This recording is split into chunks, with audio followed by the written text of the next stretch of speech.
Fala pessoal, sejam muito bem-vindos a mais um vídeo aqui do canal Agilizei. O meu nome é Samuel Lucas e hoje eu vou te mostrar e te ensinar aqui o que aprender de JavaScript para automatizar testes. Se você está dando os primeiros passos com automação de testes ou está pensando em começar a estudar sobre automação de testes, um primeiro passo que você vai ter que dar é entender também um pouco mais sobre programação. É claro. Às vezes a gente vem de um background de faculdade ou de estudos técnicos, e aí a gente carrega, né, junto um pouco desse conhecimento de programação, lá das disciplinas de lógica de programação, de estrutura de dados, mas às vezes a gente fica um bom tempo sem revisar esses temas, ou fica um tempo sem praticar, ou até mesmo, né? Tem muitas pessoas que querem aprender sobre automação de testes e vêm de outro background, um background diferente de programação. Então, se você se encaixa em algum desses, você se identifica, né, com algum desses exemplos que eu dei aqui, nesse vídeo eu vou compartilhar contigo alguns recursos e alguns conceitos aí que são importantes que você aprenda sobre JavaScript para conseguir automatizar testes de uma maneira mais tranquila, né? Tenha menos dificuldade, principalmente quando estiver aprendendo ali sobre novas ferramentas ou implementando os testes de fato. Não esqueça de se inscrever aqui no canal para não perder outros conteúdos como esses. E se você quer aprender sobre alguma ferramenta ou tem alguma dúvida ou tema que você gostaria de ver aqui no canal também, deixe aqui nos comentários, que eu sempre leio os comentários de vocês. Nem todos eu consigo responder, mas eu pelo menos leio todos e estou sempre anotando novas ideias para trazer aqui de conteúdos que ajudem vocês a aprender cada vez mais sobre automação de testes. Então agora, sem mais delongas, bora para o conteúdo do vídeo de hoje. O que aprender de JavaScript para automatizar testes? Nós já falamos aqui sobre o porquê que isso é importante, porquê é importante aprender sobre programação e JavaScript, né? Porque quando a gente fala de automação de testes, a gente está falando, na maioria das vezes, a gente está falando também de código, né? De criação ali de projetos, de interação com um site, com uma API ou com uma aplicação mobile, e essas interações são feitas através de ferramentas, e o que a gente vai executar de ações através dessas ferramentas normalmente é feito através de código. Uma das linguagens de programação mais utilizadas é o JavaScript, e aqui eu vou compartilhar com vocês alguns pontos, sendo um deles extremamente importante, que é o essencial que vocês precisam aprender de JavaScript. Porque tem algumas dúvidas, e eu vou compartilhar aqui pelo menos 3 perguntas frequentes que as pessoas sempre falam quando o assunto é aprender programação e JavaScript para automação de testes. E uma das principais dúvidas é justamente, bom, eu preciso aprender tudo de JavaScript para automatizar testes? E eu costumo dizer que não, tá? Porque você não precisa ser, e vocês vão ver aqui, você não precisa ser um especialista em JavaScript para começar a automatizar testes. Eu já trabalhei com algumas dezenas de ferramentas, né? Já trabalhei com ferramentas para automação de testes web, ferramentas de automação de testes de API, ferramentas de automação de testes mobile e desktop, ferramentas de teste de carga. A gente tem inclusive vários conteúdos aqui no canal sobre essas ferramentas. E mesmo trabalhando com essa variedade de ferramentas e em diferentes projetos e tipos de aplicações, na minha experiência, eu já consegui perceber e entender quais são alguns dos principais recursos que a gente sempre acaba utilizando, independente do tipo de ferramenta, independente do tipo de teste que a gente está aplicando. E é esse conteúdo, esse essencial que eu trouxe aqui para o vídeo de hoje, porque, é claro, você pode, depois de aprender o essencial, se aprofundar em JavaScript e aprender cada vez mais sobre a linguagem e sobre as possibilidades. Quanto mais você souber, melhor. Porém, você não precisa ser um especialista em JavaScript para dar os primeiros passos. Beleza? O segundo ponto é consigo iniciar mesmo com pouco conhecimento?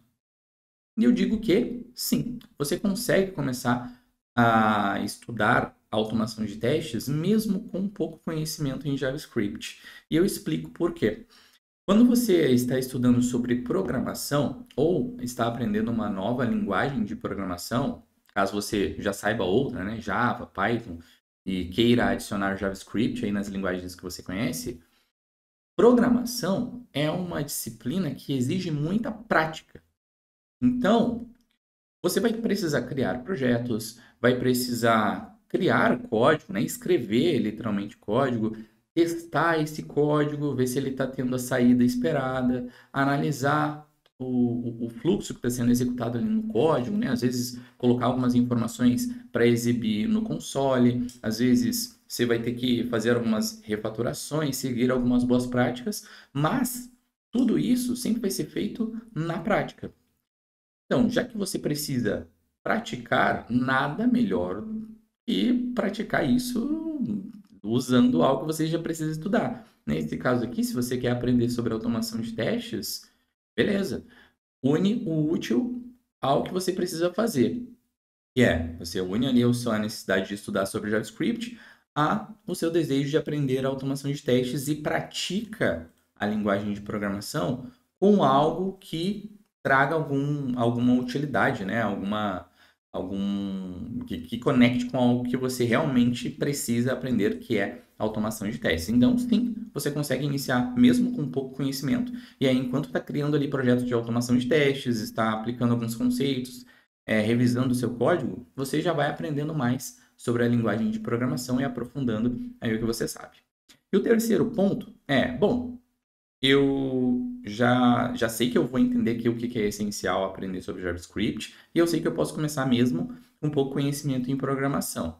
Então, quais ferramentas eu posso usar para essa prática no estudo de automação de testes? Eu trouxe algumas aqui, apenas algumas que são principais hoje em dia no mercado, né? Quando a gente fala de automação de testes usando JavaScript.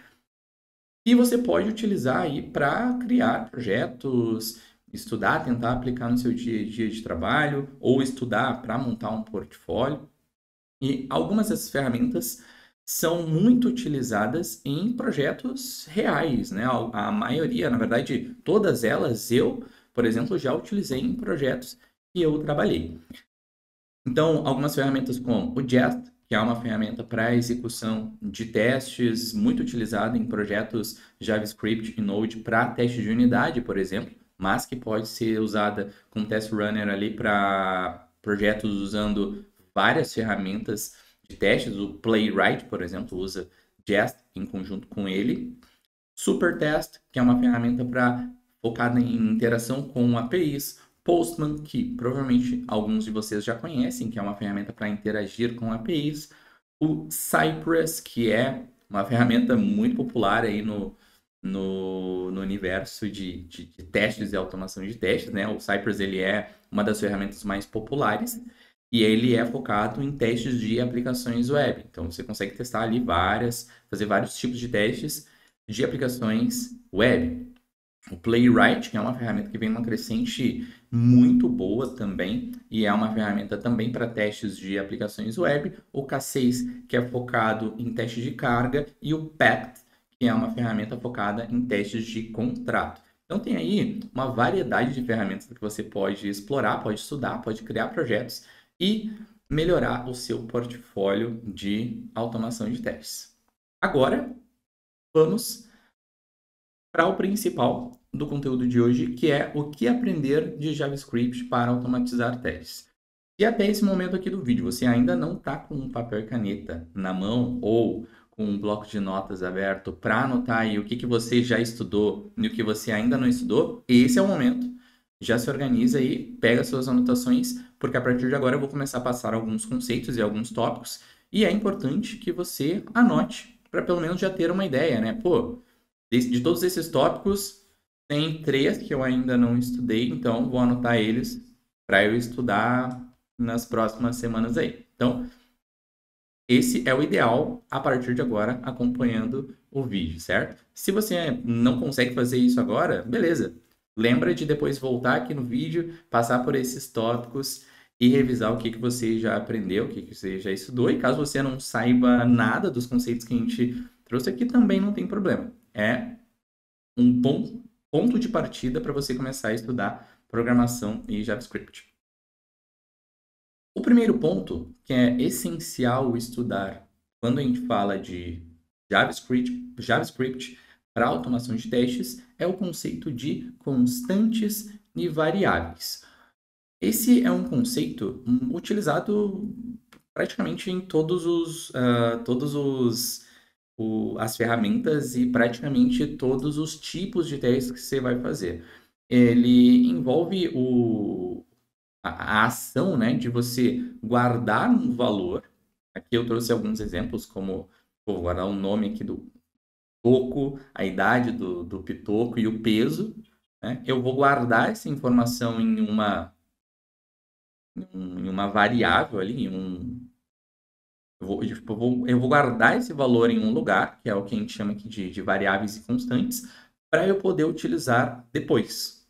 Tá? Então, o conceito de constantes e variáveis, ele é muito importante e é muito utilizado em quase todas as ferramentas de automação de testes, justamente porque é o recurso que a gente tem para trabalhar com informações ao longo do teste. Isso envolve reaproveitamento de informações, envolve tratamento de informações que eu posso alterar, que eu não posso alterar, legibilidade, envolve uma série de outros pontos relacionados à automação de testes, e esse é o primeiro recurso essencial que você precisa conhecer falando de JavaScript para a automação de testes. Anotou aí? Então, bora para o nosso próximo tópico.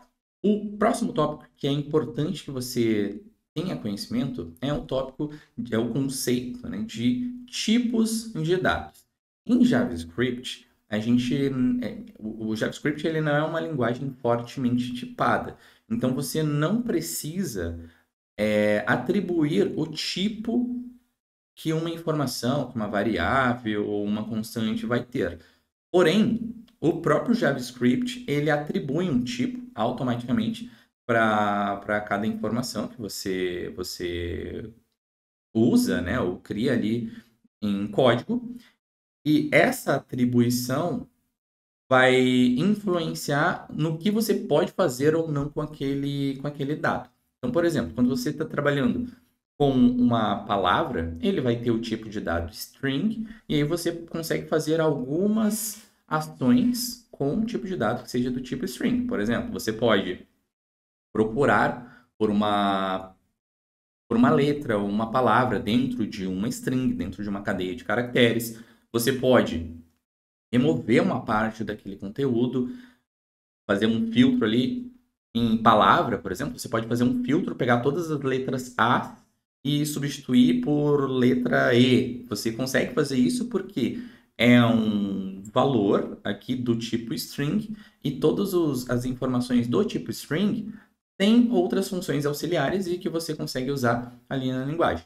Então, tipos de dados em JavaScript, a principal utilidade que você vai ter sabendo esse conceito aqui é você conseguir fazer essas interações contextuais, né, de acordo com o tipo de dado. Então, por exemplo, quando você tem ali um dado do tipo booleano, que é o dado do tipo verdadeiro ou falso, você vai conseguir usar ele em um ponto que a gente vai ver mais à frente, que é as condicionais. Saber se aquilo retornou um resultado verdadeiro ou retornou um resultado falso. E por aí vai. A gente tem alguns tipos de dados, os principais que a gente tem é string, number, booleano, objeto, listas, que não está aqui, e symbol. E a gente tem alguns outros menos utilizados, mas os principais são esses aqui. Próximo tópico essencial para você saber, aprender de JavaScript para automatizar testes, são os operadores aritméticos. Os operadores aritméticos são os operadores que a gente utiliza para fazer operações aritméticas. Então, por exemplo, quando você está ali durante um teste, né, e você precisa fazer algum cálculo, possivelmente você vai utilizar algum operador aritmético. Então, você vai usar ali operadores para descobrir, para fazer somas, divisões, multiplicação, incremento ou decremento de valores em variáveis. Tudo isso você faz utilizando operadores aritméticos. Assim como os operadores aritméticos, a gente tem também os operadores lógicos. Aqui, ao invés de você utilizar esses operadores para fazer cálculos, aqui você vai usar esses operadores para saídas lógicas, onde você vai ter um resultado de verdadeiro ou falso. Você vai passar por um fluxo lógico e a saída vai ser verdadeiro ou falso. E aí a gente tem os principais operadores lógicos ali, que é o tipo AND, o OR ou de negação, que é o NOT. Esses operadores aqui, eles são muito utilizados nas condicionais, uma vez que eles têm uma saída verdadeira ou falsa, a gente consegue fazer validações de condições durante o nosso teste, independente se você está fazendo isso no meio de um teste ou está só utilizando para conferir algum resultado, né? Esses operadores aqui vão servir para você fazer esse tipo de validação. Você vai comparar uma informação com outra ou criar alguma combinação lógica e vai ter uma saída dessa combinação que vai ser um verdadeiro ou falso. Assim como os operadores aritméticos e os operadores lógicos, a gente tem os operadores de comparação. Os operadores de comparação, eles também vão trazer um resultado verdadeiro ou falso, tá? Com a diferença de que eles têm uma sintaxe diferente e objetivos diferentes. Por exemplo, aqui a gente está comparando, por exemplo, que 1 mais 1 é igual a 2. Então, a gente tem um operador aqui de comparação que é o igual. Aqui, abaixo, a gente tem um operador de comparação de diferente ou não igual. Então, estou comparando aqui que o meu item da esquerda é diferente do meu resultado à direita, né? Então, 1 mais 1 é diferente de 3. E aí, esses operadores aqui, eles servem também muito para uso em condicionais, em asserções dos testes que a gente está fazendo para verificar um resultado, para verificar algum cálculo. A gente usa esses operadores aqui de comparação de resultados. A gente vai ter um ponto, o outro ponto, e no meio deles a gente vai ter um operador que é o que a gente vai utilizar para comparar esses valores. O próximo tópico que é essencial saber e aprender quando se trata de JavaScript para aprender, melhor, de que aprender de JavaScript para automatizar testes, é o tópico de condicionais. Existe uma recomendação de o que não fazer, mas é importante que vocês saibam que neste ponto aqui do aprendizado, isso ainda não é importante. O que é a recomendação que em algum momento vocês vão ver no futuro, né? Existe uma recomendação de não adicionar condicionais em testes, né? Para você não ter mais de uma saída possível em um teste. Mas aqui, nesse ponto do aprendizado, isso ainda não é importante. Vamos deixar essa aplicação de uma boa prática lá para quando a gente estiver já aplicando esse conhecimento em um teste.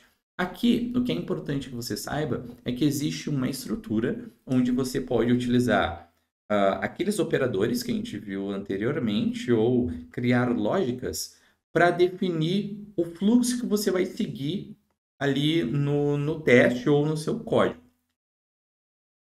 Uma dessas estruturas é a estrutura de senão, ou if-else, como ele é escrito em código. O que o if-else vai fazer? Ele vai ser composto ali por um bloco, né? Vou ter a palavra if ou o bloco if-else. Ele vai ter uma condição que vai retornar verdadeiro ou falso.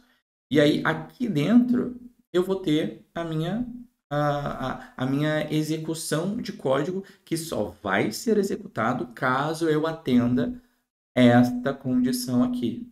Entenderam a ideia? Então, o if ou o if-else são estruturas para a gente usar quando a gente precisa decidir no meio do nosso código seguir por um caminho ou seguir por outro. Tá? Existe mais de uma estrutura de condicional. A gente viu aqui o if-else e agora vou mostrar para vocês uma outra estrutura de condicional que é o switch case. Qual que é a principal diferença entre o if-else e o switch case? No if-else, normalmente a gente utiliza para menos casos de comparação. Então, por exemplo, se eu tenho só um caso, ou melhor, se eu tenho só um caminho ou dois, né, num if-else, normalmente eu vou acabar utilizando o if. E aí, quando eu tenho mais possibilidades, né, passando ali de 3, ou até mesmo se eu tenho intervalos de informação que eu preciso adicionar, aí a gente pode utilizar uma estrutura chamada escolha, faça ou switch case. O que o switch case vai fazer? Ele também vai ter uma certa forma de condicional, onde eu vou passar aqui um valor, que é passado como chave, e aí a condicional ele vai executar em cada case. Então ele vai ter aqui, por exemplo, se a minha chave for igual a esse valor, ele vai executar esse trecho de código. E aí que eu poderia adicionar vários cases, né, um para cada valor ou intervalo, e aí no final, se não atender nenhum destes, o meu else aqui seria o default, que aí é sempre que a gente sempre adiciona como um comportamento padrão, né? Caso o valor aqui da minha chave não seja igual a nenhum dos meus cases, eu vou para a minha saída padrão, que é o default. Tanto o if-else quanto o switch case, eles servem como estruturas condicionais que a gente pode utilizar ali durante a criação do nosso código que vai ser usado para automatizar os nossos testes. Agora a gente vai para uma outra estrutura, falamos de condicionais, agora a gente vai falar das estruturas de repetição. As estruturas de repetição, elas servem sempre que a gente precisa literalmente executar a mesma ação um número X de vezes, de forma repetida. Então, por exemplo, digamos que você precisa exibir um valor 5 vezes na tela. Ou vou pegar um exemplo um pouco mais próximo do real, né? Digamos que você precise clicar em um botão 3 vezes antes de ir para a próxima tela.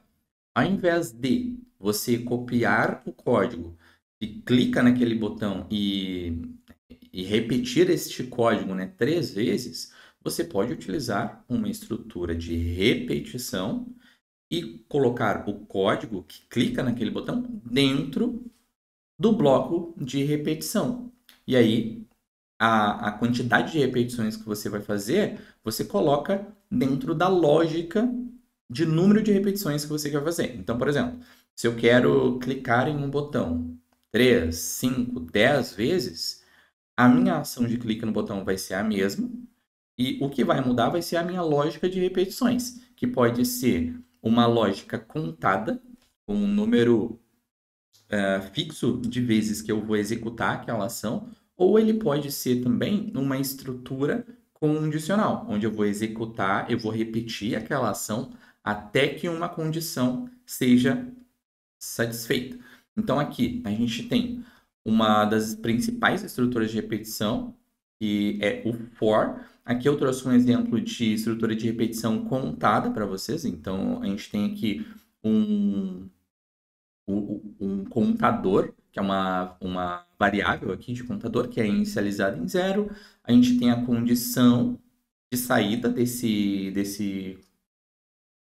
estrutura de repetição e uma lógica de incremento deste contador para que eu chegue aqui nessa condição, tá? Isso é o que a gente chama de estrutura de repetição contada, e esse é apenas um exemplo que a gente pode ter ali de uso desse tipo de estrutura. A gente tem outras estruturas de repetição que a gente pode utilizar nos nossos testes usando JavaScript. Eu até não trouxe aqui, mas a gente tem estruturas de, como eu falei para vocês, né, tem estruturas de repetição condicional, como o do while, e a gente tem estruturas de repetição autocontadas, como o for each. Eu não trouxe esses exemplos aqui, mas você pode também adicionar aí na sua listinha de estudos sobre o que aprender de JavaScript para automatizar testes. O próximo tópico que é importante que vocês estudem é o que a gente chama de funções. O que são as funções? As funções são uma forma ali do JavaScript que a gente tem para agrupar código. Então, por exemplo, digamos que você tenha no seu teste ou no seu processo ou que você estiver pensando em automatizar uma ação que se repete em todo o teste. Por exemplo, o login. Né? E aí você tem lá nas etapas de login, você vai ter o acesso à página, ou por uma API, né? Você vai ter a requisição que você vai fazer, vai ter lá preenchimento do campo de usuário, preenchimento do campo de senha, clique no botão, uma série de ações que você vai ter que fazer em todo o teste.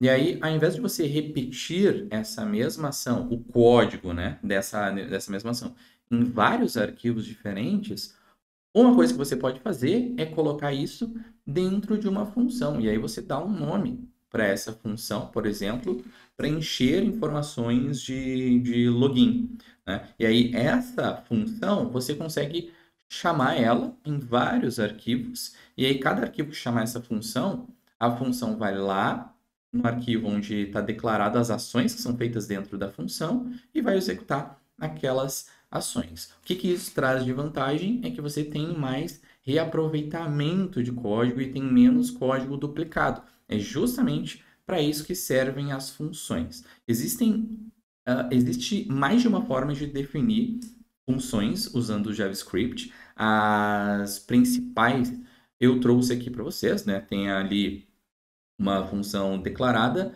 uma expressão de função e funções de flecha ou arrow function.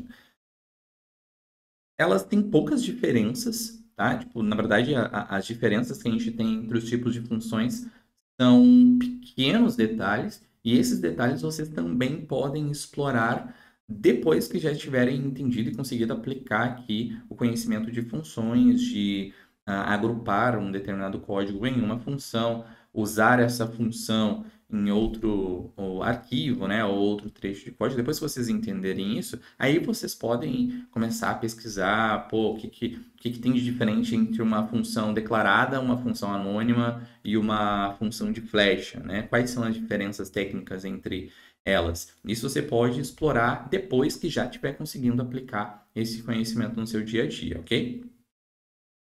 E para fechar, existem outros temas que, apesar de não serem essenciais para quem está dando os primeiros passos aí com JavaScript para automatizar testes, são tópicos que, assim que você já estiver um pouco mais seguro com esses temas que eu trouxe até então, você já pode colocar na sua lista para também começar a estudar sobre eles. O primeiro tópico desses outros temas é o que a gente chama de promises, ou promessas em JavaScript. Isso tem a ver com execução de código assíncrono no JavaScript, onde a gente não tem uma informação ali na hora, né, de forma síncrona. A gente tem uma promessa de informação. E aí a gente precisa lidar com essas promessas, né, que é um código sendo executado de forma assíncrona, para aguardar essa promessa ser resolvida, para aí sim eu utilizar o conteúdo daquela execução assíncrona, né? É basicamente isso. Eu não vou me aprofundar aqui também em promises, mas esse é um ponto importante para vocês estudarem, principalmente em ferramentas que usam, né, ali do assincronismo, né, para escrever o código de testes. O mesmo para Async Await, que é uma outra forma de trabalhar com código assíncrono. Aqui a gente vai, a gente vai ter declarações de código assíncrono com o async e a gente vai ter tratamento da espera da execução desse código assíncrono com o await. O terceiro tópico aqui de temas complementares é o de packages. Packages é como a gente lida com pacotes, principalmente quando a gente tem ali projetos grandes, né? A gente vai instalar ferramentas ou bibliotecas para trabalhar, a gente vai utilizar pacotes. Esses pacotes, eles podem ser criados localmente ou a gente pode instalar esses pacotes no nosso projeto para fazer determinadas ações, né? Então, quando a gente fala de pacotes, a gente está falando de coisas que a gente vai adicionar, tipo código pronto, que a gente vai adicionar ou integrar no nosso projeto para fazer alguma coisa. Então, packages é um ponto também importante para você ter aí no seu radar de estudos. O quarto tema é TypeScript, que é basicamente recursos, né, de tipagem adicionados ali ao JavaScript, tipo um JavaScript tunado, tá? Se você ainda está dando os primeiros passos com JavaScript, não tem problema. Você pode continuar seguindo os estudos com JavaScript, dominar bem e aí sim partir para o TypeScript, que vai ser um complemento muito bacana para os seus estudos. E aí, por último, Node.js, que é um ambiente de desenvolvimento para execução de código JavaScript e que é muito utilizado também em projetos de automação de testes. Inclusive, tem um dos gerenciadores de pacotes mais populares, que é o NPM, o Node Package Manager. Então, estudando sobre Node.js, você já vai absorver aí esse conhecimento que tem a ver com o de packages, pacotes, que é a instalação de pacotes, como executar, como gerenciar esses pacotes num projeto e tudo mais. Esse foi o vídeo de hoje. Eu espero que vocês tenham anotado tudo aí do que vocês precisam aprender de JavaScript para automatizar testes. E se você tem uma outra sugestão de tema, já deixa aqui nos comentários que eu vou preparar um material bem bacana para trazer aí para você. Se você gostou desse vídeo, deixa também o seu feedback, o que você achou desse formato e o que você anotou aí para estudar, se serviu para você se organizar melhor aí nos estudos. Eu vejo vocês nos próximos vídeos aqui no canal e até mais!